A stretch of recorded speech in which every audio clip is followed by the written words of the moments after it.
کسی بھی مرد یا عورت سے اپنی بات منوانے کا زبردست طریقہ یہ ہے کہ اسے پیار سے اپنی بات ڈیلیور کرے، اور وہ سوچنے پر جب مجبور ہو تو وہ آپ کی ہر بات مان سکتا ہے۔ وہ عورت مرد سے محبت نہیں، صرف جنسی تعلق رکھنا چاہتی ہے، جو مرد کو نکاح کرنے پر نہ اکسائے۔ مرد ایک بات بولے تو سمجھ جانا کہ وہ تمہیں بے انتہا یاد کرتا ہے مگر بتا نہیں رہا۔ مرد جب بولے کہ مجھے کوئی فکر نہیں تمہاری، اب رو کیوں رہے ہو؟ کسی کو جب اوقات سے زیادہ عزت دو گے تو ذلیل تو ہوگے ہی۔ رشتے صرف پیار اور احساس کے ہوتے ہیں، زبانی، کلامی یا خون کے نہیں۔ خون کے رشتے تو دنیا میں بھرے پڑے ہیں، مگر پیار اور احساس کے رشتے دنیا میں بہت کم پائے جاتے ہیں۔ بہت انمول رشتے ہوتے ہیں یہ۔ جس مرد کی آنکھیں جھکتی نہ ہوں اس کی زندگی میں بہت عورتیں ہوتی ہیں۔ احساس ندامت انسان کو اندر سے ختم کر دیتا ہے۔ ایک دم زندگی عجیب بوجھ سی لگنے لگتی ہے، دل نہیں چاہتا جینے کو، سب کچھ پھیکا لگنے لگتا ہے۔ بس دل چاہتا ہے کہ کہیں بھاگ جاؤ، کہیں غائب ہو جاؤ، کسی ایسی جگہ جہاں کوئی نہ ہو، کوئی بھی نہیں۔ افسوس کی بات ہے کہ ہم اس معاشرے سے ہیں جس میں موبائل فون کھو جانے کا افسوس نماز کے کھو جانے سے زیادہ ہوتا ہے۔ ہر لکھی ہوئی بات کو ہر پڑھنے والا نہیں سمجھ سکتا، کیونکہ لکھنے والا احساس لکھتا ہے اور پڑھنے والا صرف الفاظ پڑھتا ہے۔ لڑکیوں کو معلوم ہونا چاہیے کہ ان کا رات کے اندھیرے میں گھر سے بھاگنا ان کی ماں کی موت ہوتی ہے۔ بعض اوقات ہم بہت بڑی غلط فہمی کا شکار بن جاتے ہیں۔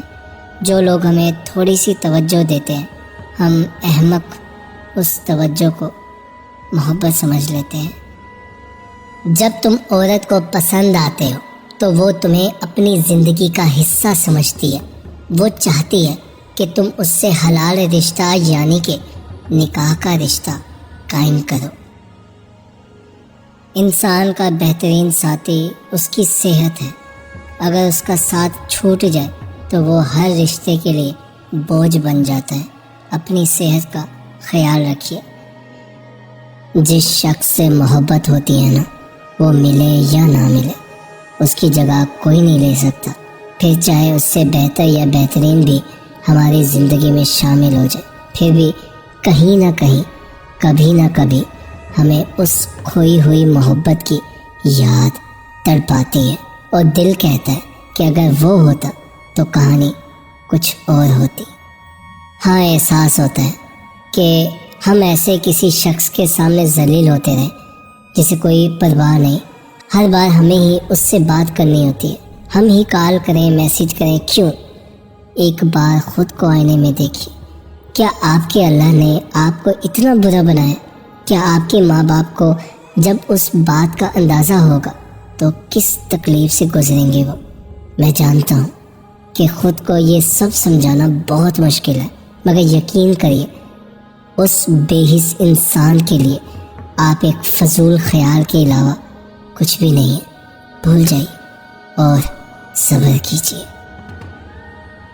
جو عورت تمہارے سامنے 3 باتیں کرے یا ان باتوں میں زیادہ دلچسپی لے تو سمجھ جائیں وہ تم سے شادی کرنا چاہتی ہے۔ نمبر 1 عمر پوچھے، نمبر 2 آمدنی پوچھے، نمبر 3 ذریعہ معاش پوچھے۔ کبھی یوں بھی سوچا کریں کہ سامنے والے کے لہجے میں کرواہٹ اس کی اکڑ کی وجہ سے نہیں بلکہ زندگی میں سہی گئی تلخیوں کی وجہ سے ہوتی ہے۔